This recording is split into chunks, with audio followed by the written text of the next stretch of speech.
Talk about Joel Osteen. No. This is church. We don't talk about Joel Osteen here. Hello. No, just keep going. Just go. We're ready. Okay. Today we're going to be coming out of the parable of the prodigal son, Luke 15, starting 11 through the end of the chapter.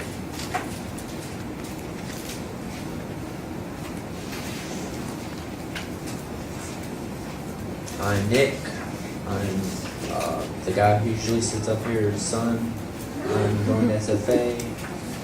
And then I'm going to go to seminary after that. And I'm planning on being a preacher someday. Woohoo!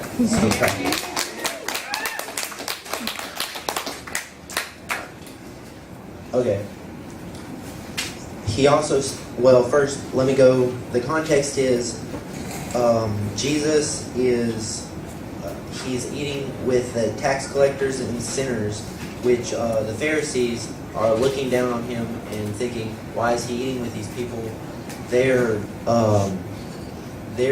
not good people. They're not ones that know the law. They're not ones that follow God. They don't love God.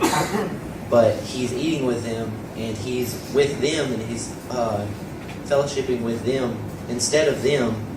And so they're kind of jealous here, but they're also just kind of angry because he's recognizing them, and he's always coming down upon the Pharisees and talking about how they're doing wrong, but he's with these people who are doing wrong, but they know that they're wrong, and he's just he's with them, and the Pharisees are complaining because he's with them. Okay, that's pretty much the context. So he goes into three parables. I'm just going to go with the third one. But the first one is the parable of the lost sheep, and then the parable of the lost coin, and then the parable of the lost son.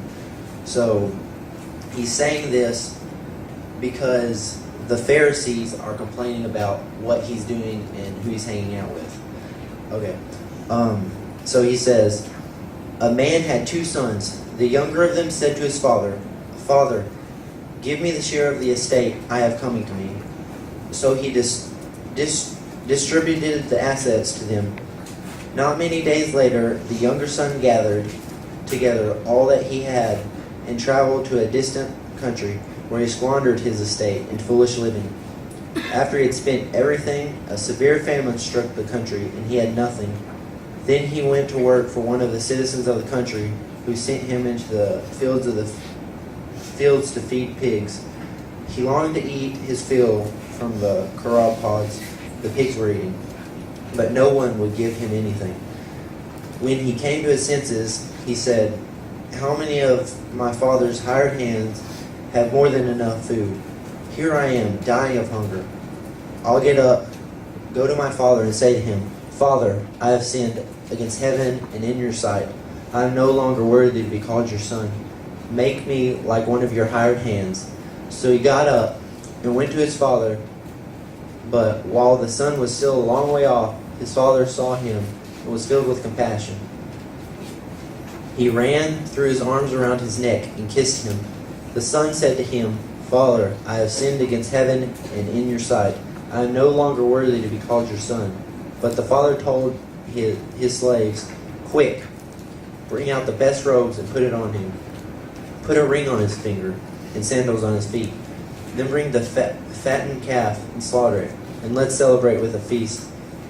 Because the son of mine was dead and is alive again. He was lost and is found. So they began to celebrate. Now his older son was in the field as he came near the house.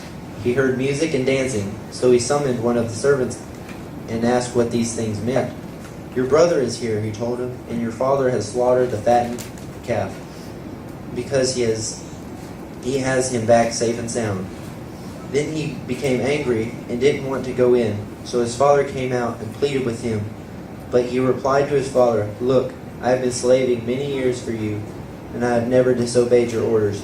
Yet you never gave me a young goat so I could celebrate with my friends. But when this son of yours, who has devoured your assets with prostitutes, you slaughtered the fattened calf for him. Son, he said, you are always with me, and everything I have is yours. But we have to rejoice and celebrate, because this son of yours was dead and is alive again. He was lost and is found. Amen. All right, I'm going to pray, and then we'll get started. All right, Lord, thank you for letting us be able to do this, Lord, and come here.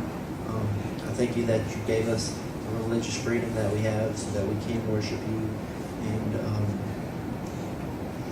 that we can serve you openly, God.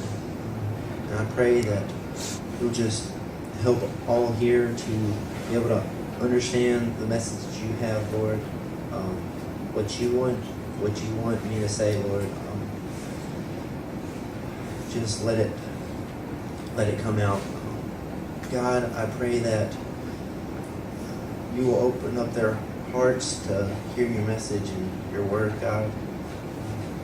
Let them just be able to deal with whatever it is you want them to deal with, Lord. And I pray that you'll show out through me, Lord, so that they'll be able to see you and what you've done, Lord. I pray that they'll all be able to remember your cross, Lord, and I thank you for the cross where you died and where you gave up your life for us, Lord, where you showed the ultimate sacrifice, Lord, showed us your love. And I pray this all in your name. Amen. Amen. Okay. So we've got the father and the two sons, and the younger son has asked for his part of the inheritance from his father. So he has told his father, you might as well be dead. I don't want any part of you. You have your life over here. I want to leave. I want to go live my life my way, the way I want to, and I don't want any part of you anymore. Which relates to us, how we're all sinners. We've all screwed up, and we've all said to God that our way is better than your way. Our way's more. We know more than you do. We want to do this because we know what's best for us. Whenever we're saying this to God, who created the universe, who created the heavens and the earth, He created our brain, which we're only able to use only a certain percentage of. He created the stars, which are light years away from each other, and there's millions of them.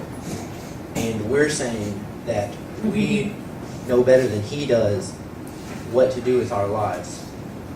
And so this is what the prodigal is saying to his father, who has raised him and loved him, brought him up in the right way. But he's just saying, I don't want any of this. I want to go do my thing. And he takes all that he has so he doesn't have to come back, so that he never has to come back to this life. And he leaves. And leaves his father and his brother and everything there.